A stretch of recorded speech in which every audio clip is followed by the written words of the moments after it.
एक बहू जिसका नाम सोनम था, वो अपनी माँ से फोन पर बात करते हुए कह रही थी, क्या बताऊं मम्मी, आजकल तो बासी कड़ी में भी उबाल आया हुआ है।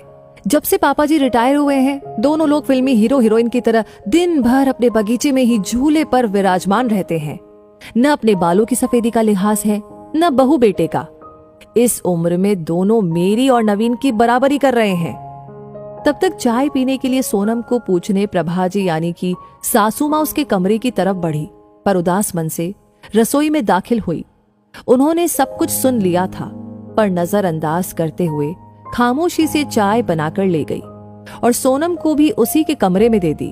उन्हें अशोक जी के लिए चाय ले जाते देख उनकी बहू सोनम के चेहरे पर व्यंग्यात्मक मुस्कान तैर गई, पर वो नजरअंदाज करके सिर झुकाए निकल गई।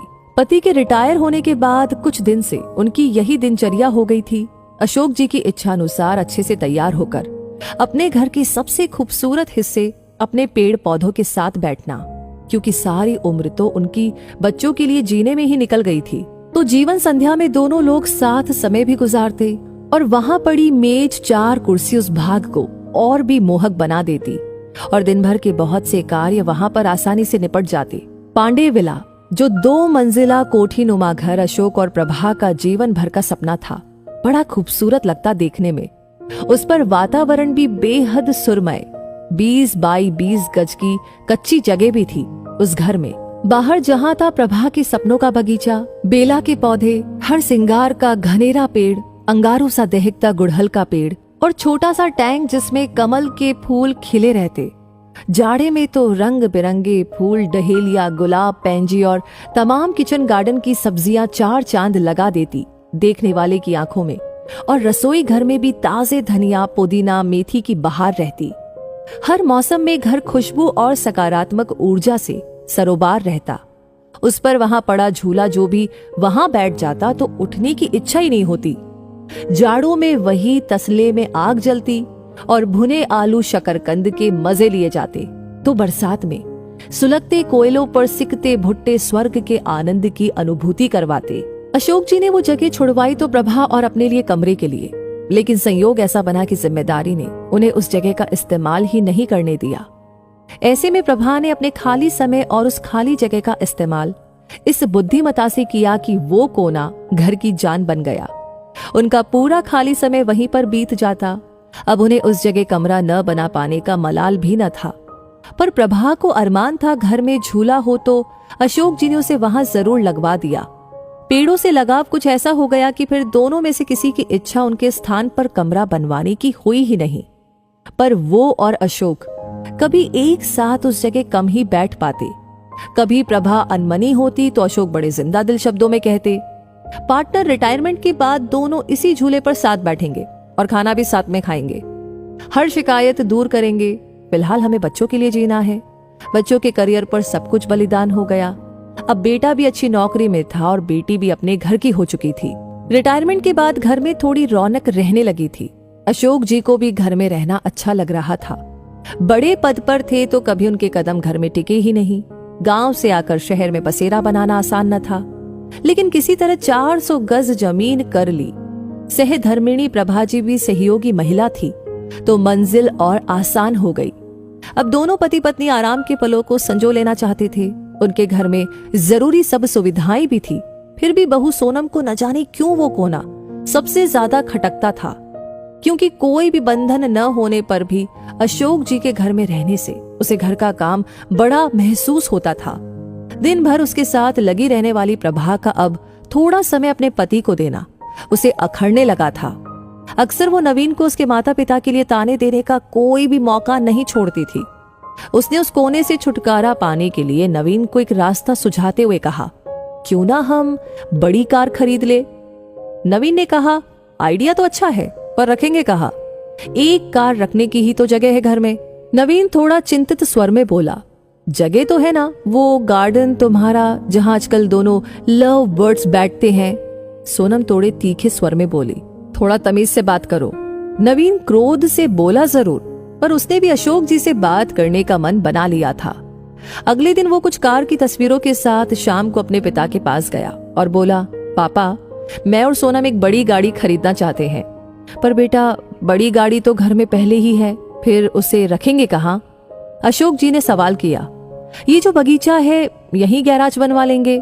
वैसे भी सोनम से तो इनकी देखभाल होने से रही, और मम्मी कब तक करेंगी?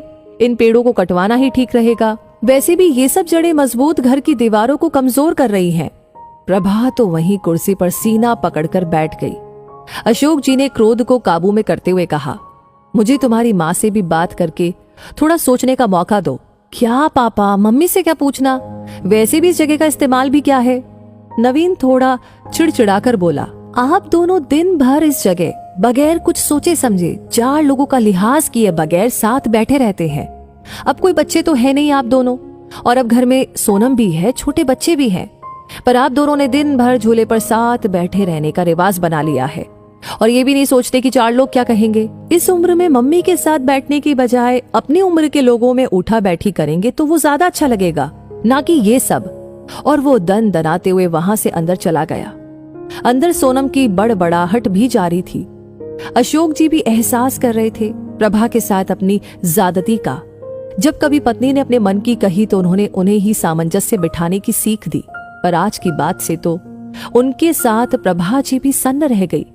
अपने बेटे के मुंह से ऐसी बातें सुनकर, रिटायरमेंट को अभी कुछ समय ही हुआ था, उनकी जिंदगी तो भागम भाग में ही निकल गई थी बच्चों के लिए सुख साधन जुटाने में। नवीन और सोनम ने उस शाम खाना बाहर से ऑर्डर कर दिया, पर प्रभा से न खाना खाया गया और ना ही उन्हें नींद आई। नींद तो वैसे अशोक जी को भी नहीं आ रही थी, और वो प्रभा की मनोस्थिति को भी समझ रहे थे। किसी ट्रैफिक सिग्नल पर खड़े सिपाही जैसे, जिससे हर रिश्ता बस अपनी ही तवज्जो चाह रहा था। पर सोचते सोचते सुबह कुछ सोचकर उनके होठों पर मुस्कान तैर गई। अगले दिन जब सोकर वो उठे तो देखा प्रभा जी सो रही थी, पर बेचैनी चेहरे पर दिखाई दे रही थी। वो रसोई में गए और खुद चाय बनाई।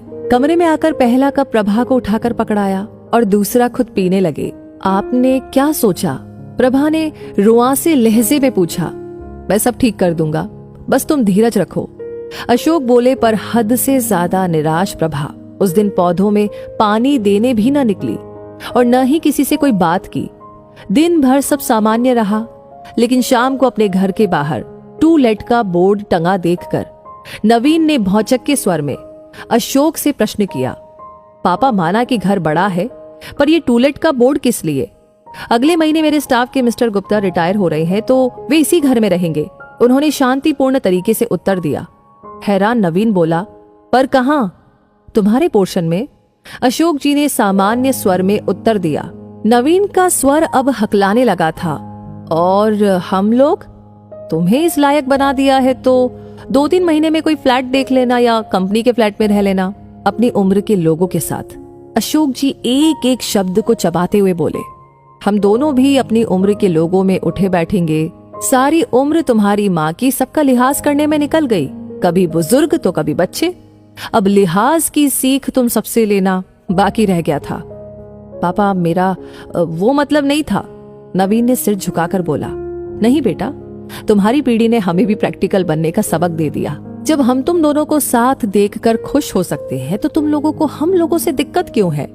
इस मकान को घर तुम्हारी माँ ने बनाया, ये पेड़ और इनके फूल तुम्हारे लिए मांगी गई न जाने कितनी मनौतियों के साक्षी है, तो उसका कोना मैं किसी को छीनने का अधिकार नहीं दूंगा। पापा आप तो सीरियस हो गए।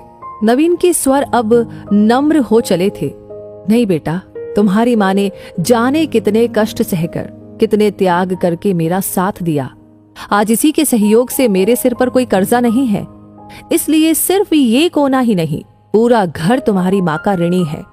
घर तुम दोनों से पहले उसका है, क्योंकि जीभ पहले आती है ना कि दांत। औलाद होने का हमसे लाभ उठाओ, पर जब मंदिर में ईश्वर जोड़े में अच्छा लगता है तो माँ बाप साथ में बुरे क्यों लगते हैं?